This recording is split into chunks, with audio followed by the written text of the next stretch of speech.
Hari ini saya akan sampaikan firman Tuhan dengan tema yakinlah akan keselamatan daripada Tuhan.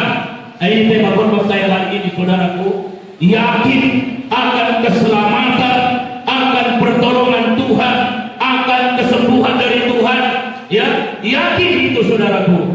Jangan ragukan keselamatan dari Tuhan. Jangan ragukan pertolongan Tuhan dalam hidup kita. Ini yang sering menjadi masalah dalam kehidupan orang-orang Kristen, dalam kehidupan umat Tuhan sejak masa dahulu kala, sejak masa perjanjian lama. Mereka menyebut Tuhan itu ajaib. Mereka mengetahui Tuhan itu Allah yang Maha Kuasa, tapi tidak percaya bahwa Tuhan sanggup menyelamatkan mereka. Mereka ragu akan keselamatan yang Tuhan berikan kepada mereka. Mari kita lihat dalam kitab Mazmur pasal 78 ayatnya yang ke-22. Mazmur 78 ayat 22 dikatakan di sini, sebab mereka tidak percaya kepada Allah dan tidak yakin akan keselamatan daripadanya. Ini saudaraku, ini umat Israel, ya, tidak yakin akan keselamatan daripada Tuhan. Mereka tidak yakin Tuhan menyelamatkan mereka. Nah, ya, padahal mereka adalah umat Tuhan. Mereka telah menyaksikan pertolongan Tuhan di dalam hidup mereka. Tapi demikianlah dikatakan di dalam kitab Mazmur ini, sebab mereka tidak percaya kepada Allah dan tidak yakin akan keselamatan daripadanya. Itu maka saya katakan selalu kepada kita, yakinlah akan keselamatan daripada Tuhan dalam hidup kita, saudaraku. Yakin, yakin pertolongannya, yakin kesembuhannya, yakin Dia memberkati saudara. Ya, jangan seperti umat ini. Mereka tidak yakin keselamatan daripadanya. Bayangkan itu, saudaraku. Mereka menyembah Dia, mereka menyembah Tuhan, tapi mereka tidak yakin Tuhan sanggup menyelamatkan mereka. Mereka ragu akan keselamatan, akan pemeliharaan Tuhan di dalam hidup mereka. Jangan ragukan keselamatan dari Tuhan. Yakin sepenuhnya, saudaraku. Ya, ayat 23-24 dikatakan, maka Ia memerintahkan awan-awan dari atas, membuka pintu-pintu langit, menurunkan kepada mereka hujan manna untuk dimakan, dan memberikan kepada mereka gandum dari langit. Nah, inilah kasih karunia itu, saudaraku. Walaupun umatnya tidak yakin, tapi supaya mereka yakin, Dia berikan kepadanya, katanya, dibukakan pintu-pintu langit dan menurunkan manna kepada mereka. Ya, maka Ia memerintahkan awan-awan dari atas, membuka pintu-pintu langit, menurunkan kepada mereka hujan manna untuk dimakan, dan memberikan kepada mereka gandum dari langit. Setiap orang telah makan roti malaikat, Ia mengirimkan perbekalan kepada mereka berlimpah-limpah. Ini, saudara, ya.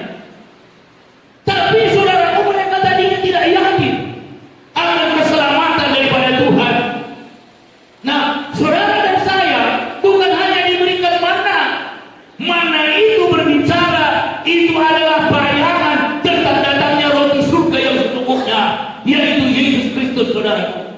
Itu maka Yesus berkata, akulah roti yang turun dari surga. Saudara dan saya lebih besar daripada manna yang diturunkan, mendapatkan manna yang diturunkan kepada orang Israel di padang gurun. Kita mendapatkan roti surga yang sesungguhnya, itulah Yesus Kristus, saudaraku. Tapi banyak juga orang tidak percaya akan keselamatannya, walaupun dia sudah makan daging dan minum darah Yesus, saudaraku. Tetap mereka tidak yakin sepenuhnya akan keselamatan daripada Tuhan. Itu maka saya selalu katakan, yakinlah akan keselamatan kita, saudaraku. Ya, yakin, karena di sini dikatakan umatnya itu tidak yakin akan keselamatan daripadanya. Tidak yakin, ya, tidak yakin. Dan itulah sebabnya, saudaraku, orang Israel yang berangkat dari tanah Mesir, yang sudah berubah tidak ada satu pun sampai ke negeri Kanaan. Hanya 2 orang, yaitu Yosua dan Kaleb.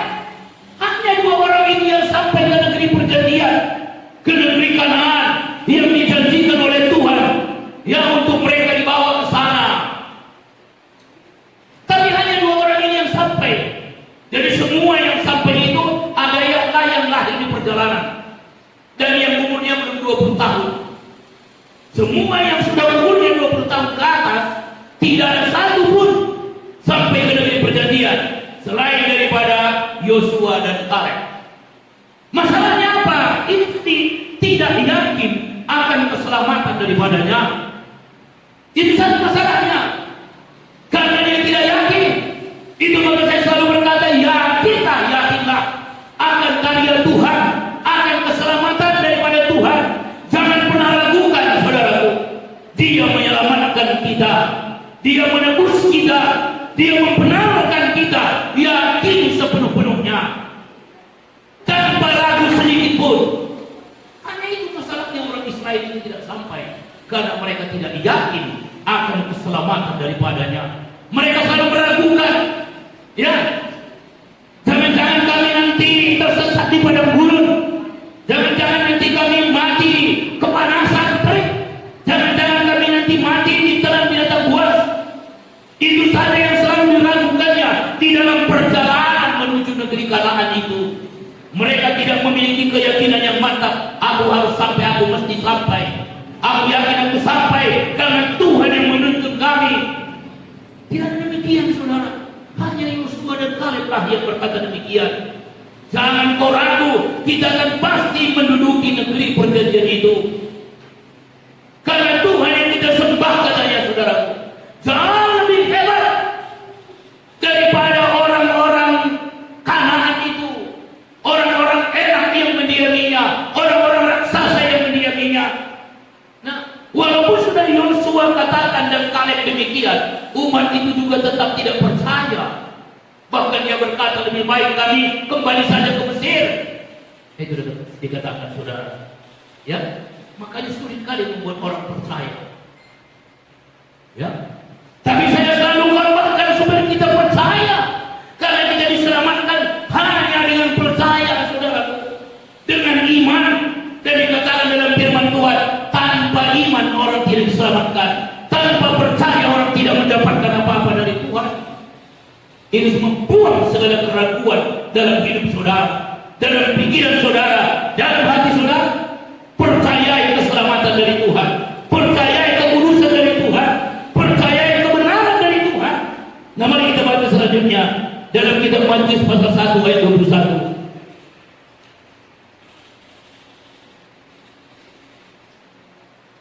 Matius pasal 1 ayatnya yang ke-21. Ia akan melahirkan anak laki-laki dan engkau menamakan dia Yesus, karena dia yang akan menyelamatkan umatnya dari dosa mereka. Nah, saudaraku, Yesus menyelamatkan umatnya dari dosa mereka. Saudara telah terima Yesus menjadi Tuhan dan Juru Selamat saudara. Saudara diselamatkan dari dosa. Ya, jadi saudara diselamatkan artinya saudara dibebaskan dari dosa, diampuni segala dosa saudara, dilepaskan dari segala cengkraman dosa. Nah, percaya ini, saudaraku. Jangan lagi percaya ini, saudara, orang berdosa, karena saudara telah diselamatkan dari dosa-dosa kita.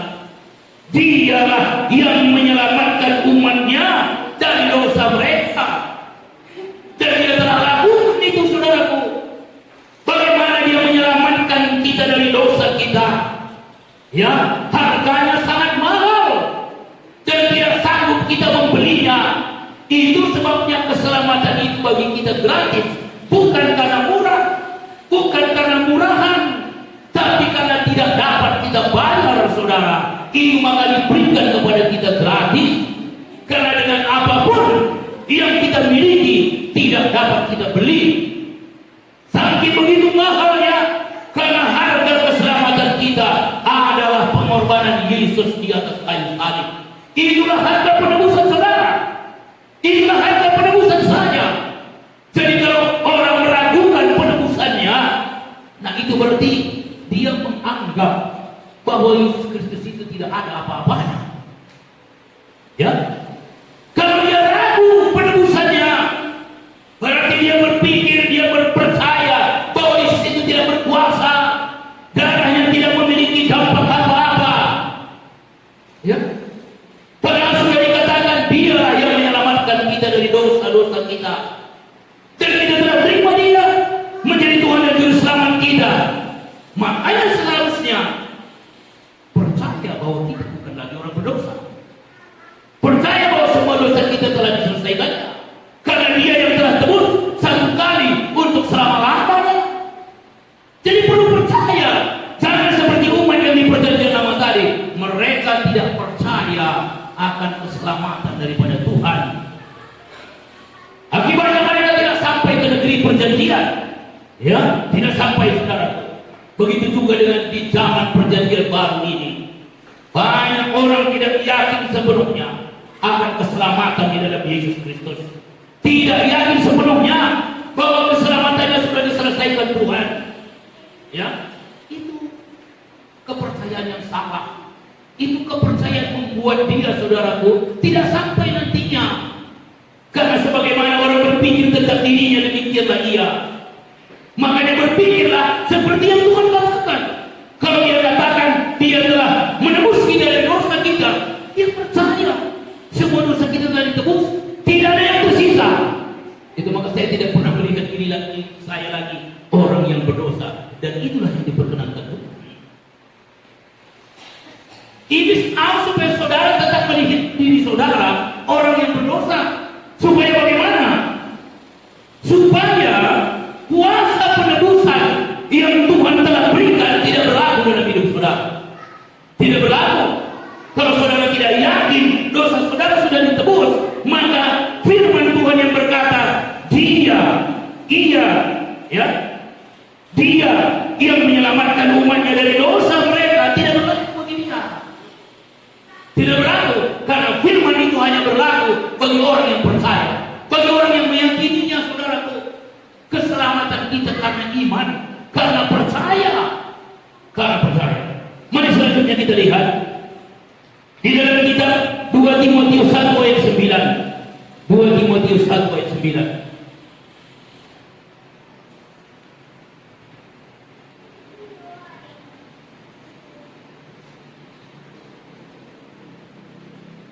Timotius 1 ayat 9. Dia, suruh lihat di sini, dia.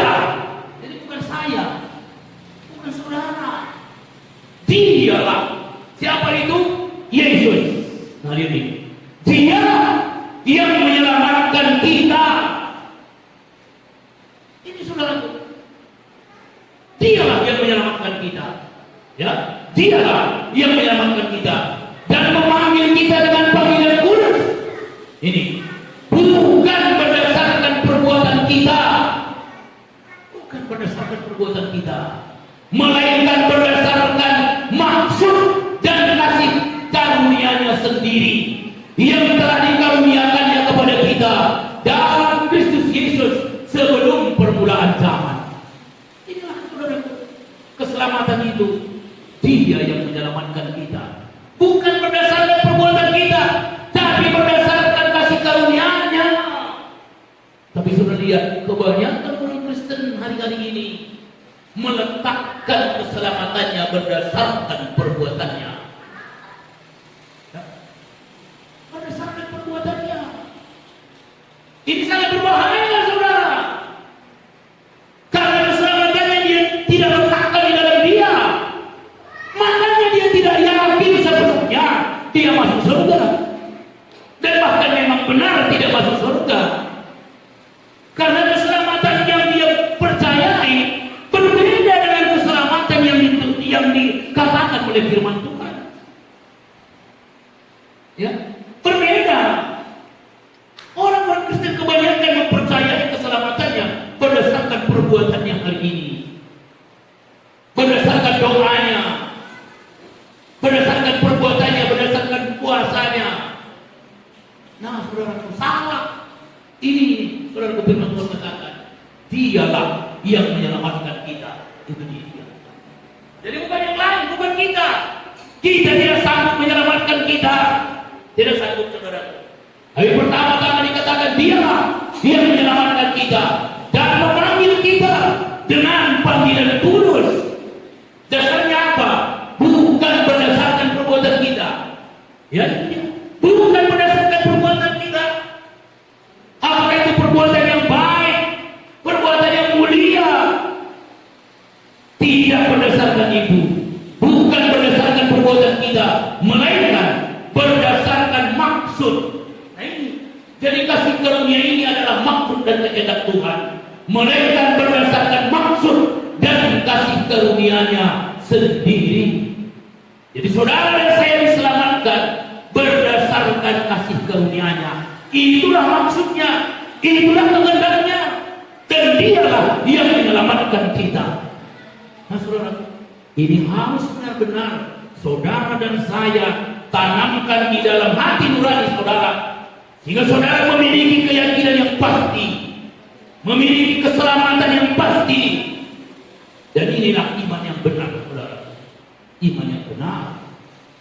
Kita diselamatkan bukan berdasarkan perbuatan kita, tapi berdasarkan maksud dan kasih karunia-Nya, dan Dialah yang menyelamatkan kita. Itu sebabnya keselamatan kita pasti. Karena bukan diri kita yang menyelamatkan kita, bukan perbuatan kita yang menyelamatkan kita. Perbuatan kita berubah-ubah. Hari ini bisa perbuatan kita baik, tapi karena situasi dan keadaan, besok bisa perbuatan kita tidak baik. Iya kan? Bisa. Ada sesuatu yang menyebabkan kita ngamuk, ada sesuatu yang menyebabkan saudara mengucapkan perkataan kotor. Bisa saja terjadi. Bisa kan? Bisa. Jadi kalau keselamatan itu bergantung kepada itu, maka saudara tidak akan selamat. Tapi bukan berdasarkan itu. Ya? Bukan berdasarkan itu. Jadi kalau saudara mempercayai ini, ya, kehidupan saudara makin baik. Ya, semakin baik. Karena kasih karunia itu adalah kuasa.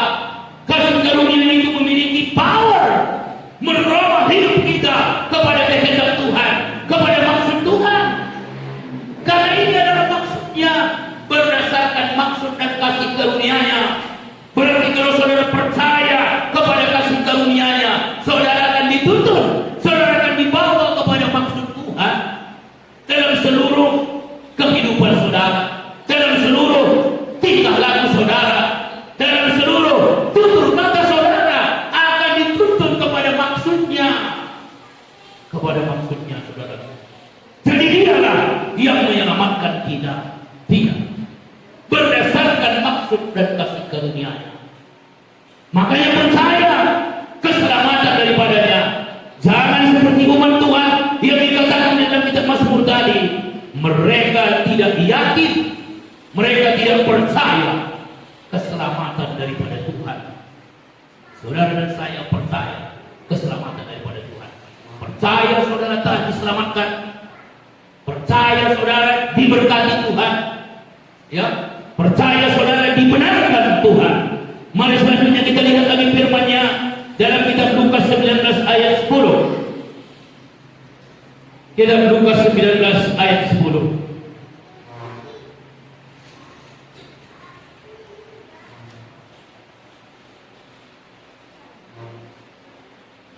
Sebab Anak Manusia datang untuk mencari dan menyelamatkan yang hilang. Nah ini saudaraku, Yesus datang mencari dan menyelamatkan yang hilang. Nah, setelah saudara menjadikan Yesus menjadi Tuhan dan Juru Selamat saudara, saudara bukan lagi anak yang hilang. Bukan. Saudara bukan lagi anak yang hilang. Saudara sudah menjadi anak-anak Allah yang dibenarkannya. Saudara sudah menjadi biji matanya, berharga di hadapannya.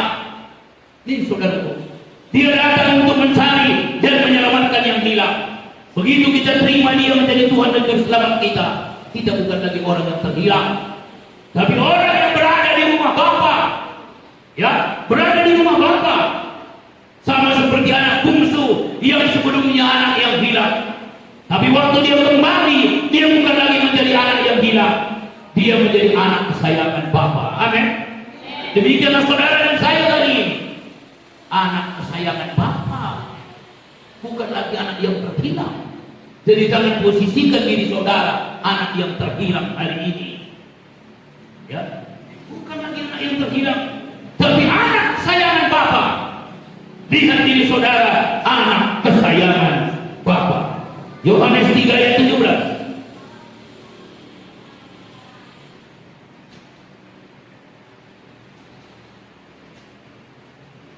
Kitab Yohanes pasal 3 ayatnya yang ke-17. Sebab Allah mengutus anaknya ke dalam dunia bukan untuk menghakimi dunia, melainkan untuk menyelamatkannya oleh Dia. Jadi Yesus datang, saudaraku, bukan untuk menghakimi dunia, apalagi menghakimi saudara dan saya. Dunia artinya seluruh dunia ini. Apakah dia orang percaya kepada Yesus atau tidak? Di kedatangannya bukan untuk menghakimi mereka. Apalagi kita yang telah percaya menjadikan Dia menjadi Tuhan dan Selamat kita, ya, tidak menghakimi kita lagi. Sebab Allah mengutus anaknya ke dalam dunia bukan untuk menghakimi dunia, melainkan untuk menyelamatkannya oleh Dia. Jadi Yesus datang hari ini kepada kita bukan menghakimi kita, tapi menyelamatkan kita, memberkati kita. Itu kedatangannya. Makanya jangan biarkan saudara merasa tertuduh karena dihakimi Tuhan. Itu bukan tujuan Tuhan datang, bukan tujuan Yesus datang untuk menghakimi saudara, sehingga saudara melihat diri saudara orang yang tidak berkenan, sehingga saudara melihat diri saudara orang yang dibenci Tuhan. Tidak, saudara, Dia datang untuk menyelamatkan kita, bukan untuk menghakimi kita. Makanya buang segala penghakiman-penghakiman yang ada dalam diri saudara. Tolak semua penghakiman-penghakiman terhadap diri saudara tentang apapun. Karena Yesus datang bukan untuk menghakimi kita. Yesus datang tidak untuk menunjukkan dosa-dosa saudara, tidak. Dia datang untuk menyelamatkan saudara dari dosa saudara.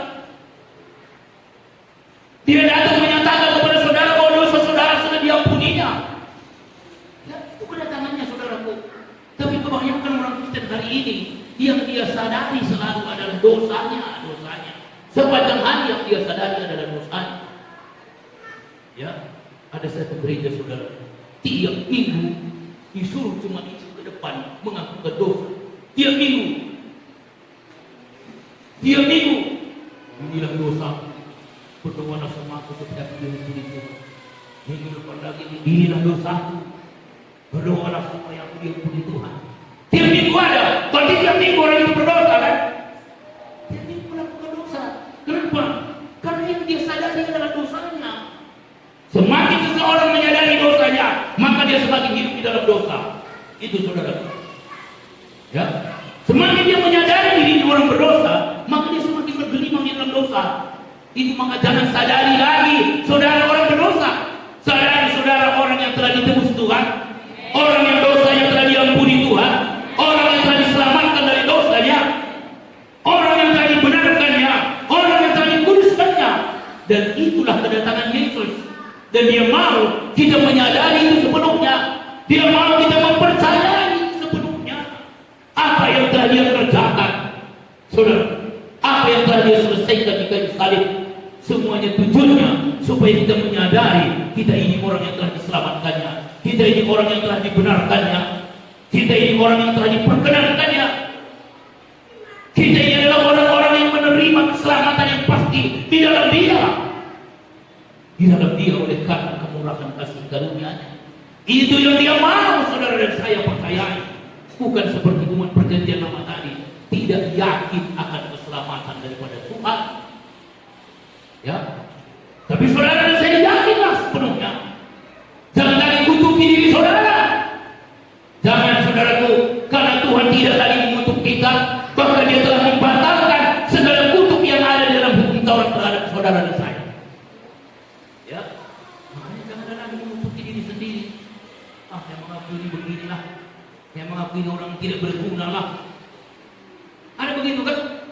Memang aku ini sudah ditakdirkan jadi orang yang tidak berguna katanya. Ada begitu. saudaraku, itu bukan iman Kristen. Itu adalah iman dari iblis.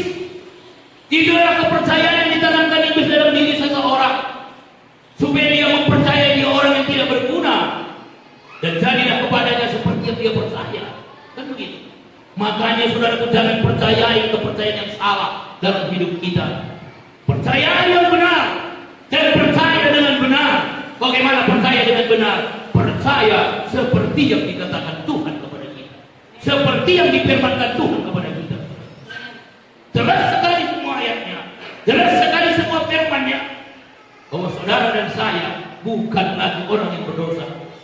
Saudara lihat tulisan-tulisan Rasul Paulus, sekalipun dia tidak pernah menulis dalam suratnya kepada gereja-gereja, kepada orang-orang percaya bahwa mereka orang berdosa, tidak pernah. Tapi dia katakan, engkau orang yang telah dipilih Allah, engkau orang yang telah dibenarkan Allah. Itu yang selalu dikatakan saudaraku. Kenapa dia katakan demikian? Supaya jemaat itu benar-benar yakin bahwa dia orang yang dibenarkan Tuhan, dia orang yang telah ditebus Tuhan, dia orang yang telah diperkenankan Tuhan. Dalam salah satu tulisannya dia berkata, oleh karena korban Yesus di kayu salib, kita ditempatkan kudus, tak bercacat, tak bercela di hadapan Allah. Kenapa dia katakan ini? Supaya jemaat itu tahu siapa dirinya hari ini setelah dia ada di dalam Yesus, saudara. Sangat penting untuk melihat diri kita, ya, seperti apa yang Yesus telah kerjakan bagi kita, saudara. Itulah yang telah dikerjakannya. Dia telah menempatkan kita kudus, tak bercacat, tak bercela di hadapannya. Itu kata Rasul Paulus katakan dalam Roma 1 ayat 16, sebab aku mempunyai keyakinan yang kokoh dalam Injil, karena Injil adalah kekuatan Allah menyelamatkan setiap orang percaya. Dia yakin.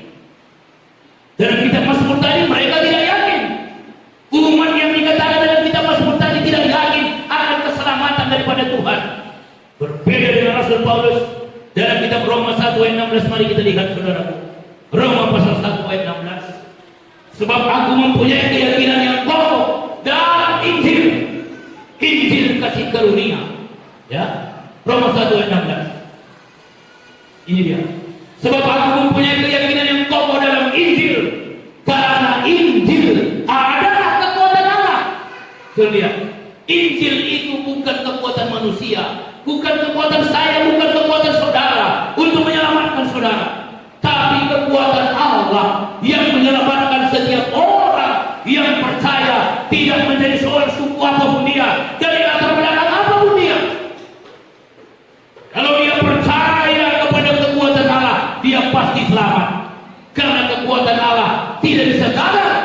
Kekuatan Allah hanya bisa gagal dalam diri seseorang kalau dia tidak percaya, kalau dia ragu-ragu, kalau dia tidak yakin.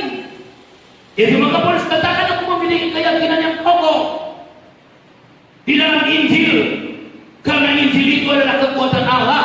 Injil itu bukan doktrin gereja, Injil itu bukan doktrin agama, saudaraku. Injil adalah kekuatan Allah. Untuk apa? Untuk menyelamatkan kita, memberkati kita, membenarkan kita, memuluskan kita. Dan kekuatan Allah tidak bisa gagal. Kekuatan manusia yang bisa gagal. Kekuatan Allah hanya bisa gagal dalam diri seseorang yang tidak mempercayainya, yang tidak meyakininya. Itu maka Paulus mendahului dengan kata, aku mempunyai keyakinan yang kokoh, supaya saudara dan saya yang membaca tulisannya ini memiliki hal yang sama, yaitu keyakinan yang kokoh di dalam Injil. Karena Injil adalah kekuatan Allah yang menyelamatkan kita pribadi lewat pribadi, dan tidak bisa gagal. Kekuatan Allah tidak bisa gagal, saudara. Tidak bisa gagal, kecuali kita sendiri yang menggagalkannya dengan tidak percaya, dengan meragukannya, dengan tidak meyakininya. Paulus telah memberikan teladan kepada kita. Dalam salah satu tulisannya dia berkata, ikutlah teladanku sebagaimana aku meneladani Kristus. Dia mau setiap orang percaya di segala zaman meneladani dia, bagaimana imannya kepada Yesus Kristus Tuhan. Ya, dia memiliki keyakinan yang pasti akan keselamatan yang dianugerahkan oleh Yesus Kristus, saudara. Ya, oleh sebab itu memiliki keselamatan, Memiliki keyakinan keselamatan daripada Tuhan, miliki keyakinan anugerah dari Tuhan. Jangan ragukan kasih karunia Tuhan dalam hidup kita pribadi lepas pribadi. Saudara akan melihat kehidupan saudara makin indah. Jangan lagi kutuki diri saudara. Sekali lagi saya katakan, hanya orang Kristen menyalahkan dirinya lagi. Tuhan tidak menyalahkan saudara. Ya, Dia tidak menyalahkan kita lagi, Dia membenarkan kita. Kenapa saudara menyalahkan diri saudara lagi? Dia yang sudah membenarkan kita. Siapakah yang membuka orang-orang pilihan Allah? Itu dalam kitab Roma pasal 4. Siapa yang membuka orang-orang pilihan Allah? Tadi dikatakan Dia yang memanggil kita dengan panggilan yang kudus. Dia yang memilih kita, saudaraku. Rasul Paulus bertanya, siapa yang membuka orang-orang yang telah dipilih Allah? Allah yang telah membenarkan dia, katanya. Siapa yang mempersalahkan? Siapa yang menghukumnya? Siapa yang menghakiminya? Adakah yang lebih tinggi daripada Allah? Allah sendiri tidak menghukum saudara, bahkan Dia membenarkan saudara, katanya. Jadi kita orang yang dibenarkan Tuhan. Saudara hari ini dengan Tuhan sangat memiliki hubungan yang harmonis. Kalau saudara tahu saudara memiliki hubungan yang harmonis dengan Tuhan, saudara akan selalu rindu bercakap-cakap dengan Dia. Saudara akan selalu rindu ngobrol dengan Dia melalui doa, melalui puji-pujian. Ya, itu dia saudara. Selalu rindu. Karena saudara tahu saudara berkenan di hadapannya. Saudara tahu Tuhan senang dengan saudara. Betul, hari ini Tuhan senang dengan kita. Tidak ada wajah Tuhan lagi muram terhadap kita. Tidak. Itu maka selalu nyanyikan saudaraku. Apa itu? Kulihat wajahmu tersenyum kepadaku. Wah, itu. Selalu tersenyum wajah Tuhan kepada kita. Tidak pernah lagi muram wajah Tuhan. Setiap kali saudara datang kepadanya, wajahnya selalu berseri-seri menyambut saudara. Percaya itu saudara. Itu maka dikatakan mari kita dengan penuh keberanian menghampiri takhta kasih karunia-Nya. Kenapa penuh keberanian? Karena tidak ada lagi masalah antara saudara dengan Tuhan. Tidak. Yang sering orang membuat masalah antara Tuhan dengan antara dirinya dengan Tuhan adalah dirinya sendiri. Dirinya sendiri yang dia permasalahkan dengan Tuhan. Tuhan tidak lagi punya masalah dengan saudara. Tapi bisa jadi karena kebodohan, karena ketidakpahaman kita yang mempermasalahkan diri kita dengan Tuhan. Sebenarnya tidak ada lagi masalah.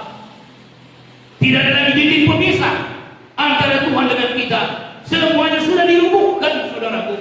Bahkan hukum Taurat yang memiliki banyak persyaratan-persyaratan untuk datang kepada Tuhan telah dibatalkan. Dan saudara lihat kenyataannya waktu Yesus mati di kayu salib. Waktu Dia berkata sudah selesai, maka ada tirai yang memisahkan ruang kudus dengan ruang maha kudus itu robek dari atas ke bawah. Artinya apa? Tidak ada lagi hambatan, saudaraku, untuk kita masuk dalam hadirat Tuhan. Tidak ada lagi hambatan untuk datang ke hadirat Tuhan. Tidak ada hambatan. Semuanya sudah diselesaikannya. Itu sebabnya hari ini kita memiliki hubungan yang baik dengan Tuhan. Kita memiliki hubungan yang dekat dengan Tuhan, hubungan yang intim dengan Tuhan. Itu menurut firman Tuhan, saudara. Itu maka lihat diri saudara orang-orang yang telah dibenarkan Tuhan. Jangan lihat diri saudara orang-orang yang tidak berguna. Jangan lihat diri saudara orang yang gagal.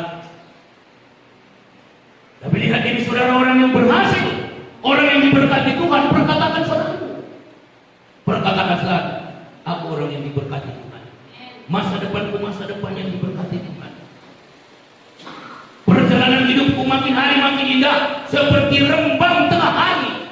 Itu dikatakan dalam Alkitab. Perjalanan orang benar itu seperti rembang tengah hari makin indah, makin hari makin terang. Nah, bayangkan itu perjalanan hidup saudara. Bukan sakit-sakitan. Ya, perjalanan hidup kita dikatakan bukan sakit-sakitan. Ya, kita bisa sehat. Sampai usia tua bisa sehat, saudara. Bisa. Bapak saya, saudara, makin tua dia makin sehat. Dulu waktu masih muda sakit. Ya, sekarang umurnya sudah 89. Ya, makanya kalau nanti dia meninggal, kawan-kawannya nggak ada lagi yang mengunjungi dia. Duluan menanti di sana. Ya, nggak ada lagi. Ya, dia berdua saudara, nggak ada sakit. Ya, nggak ada dia sakit. Jadi rupanya bisa kita walaupun orang selalu berpikir kalau makin tua nanti makin banyak penyakit. Enggak. Bisa kita sehat-sehat saudara. Ya. Sering orang kalau sudah umur 50-an sudah mulai sakit-sakitan. Itu alamiah. Tapi jangan percayai alamiah, percayai supernatural. Percayai kasih karunia Tuhan. Ya, percaya kasih karunia Tuhan. Dia berkata dengan panjang umur akan kukenyangkan dia dan akan kuperlihatkan kepadanya keselamatan daripada Tuhan. Ya. Jadi rindukan saudaraku umur panjang. Ya. Ini saudaraku di masa-masa pandemi ini banyak kali pendeta mati. Tidak, banyak pendeta mati saudara. Baru-baru ini lagi ada pendeta Tondam, saudara terkenal itu. Ya, ada banyak. Baik karismatik, baik Protestan. Pendeta Kristi juga ada, masih muda, yang melayani di Kadis. Ya, mati. Ya, saya di tengah-tengah pandemi ini sedang saya katakan, kasih karunia Tuhan melingkupi aku dimanapun aku berada. Kasih karunia Tuhan melingkupi aku. Ya, dalam nama Yesus. Selalu saya katakan itu saudara. Ya, kami sering kalau ngobrol-ngobrol itu sama pendeta-pendeta. Oh, banyak kali pendeta-pendeta mati ya.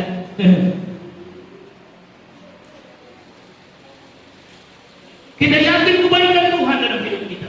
Yakini kebaikan Tuhan, perkatakan kebaikan-kebaikan Tuhan selalu. Perkatakan saudara, perkatakan. Karena perkataan itu berkuasa. Ya makanya perkatakan kebaikan Tuhan. Dalam diri saudara perkatakan. Jangan malas memperkatakannya. Jangan malas saudaraku. Ucapkan hal yang baik. Berkati diri saudara. Ya berkati. Kita bisa memberkati diri sendiri kan? Sudah kita sering nyanyi dari itu. Aku di, ya. Perkatakan jangan hanya waktu nyanyi begini. Tapi waktu dalam kehidupan kita, dalam kesendirian kita, berkati hidup kita, saudara. Perkatakan hal yang baik dalam diri kita. Perkatakan hal yang baik. Itu akan menjadi kenyataan. Aku sehat. Tubuh ini baik dan kudus. Tubuh ini bukan tempat penyakit. Ya, 1 Korintus pasal 3 itu dikatakan. Tubuhmu adalah bait Roh Kudus. Jadi tubuh kita bukan tempat penyakit. Katakan demikian. Tubuhku adalah bait Roh Kudus. Tubuhku bukan tempat penyakit. Aku menolak tubuhku menjadi tempat penyakit. Perlu saudara perkatakan. Perlu saudara ucapkan. Ya, karena apa yang saudara perkatakan itu menjadi iman saudara. Dan apa yang saudara imani menjadi jadi dalam hidup saudara. Yesus berkata, jadilah kepadamu seperti yang kau percaya, seperti yang kau imani. Itu maka percaya hal-hal yang baik dalam hidup kita. Jangan percaya hal-hal yang negatif dalam hidup kita. Percayai hal-hal yang baik. Maka saudara akan mendapatkan hal-hal yang baik terjadi dalam hidup kita. Puji Tuhan. Mari kita masuk di dalam doa. Kita naikkan pujian kita.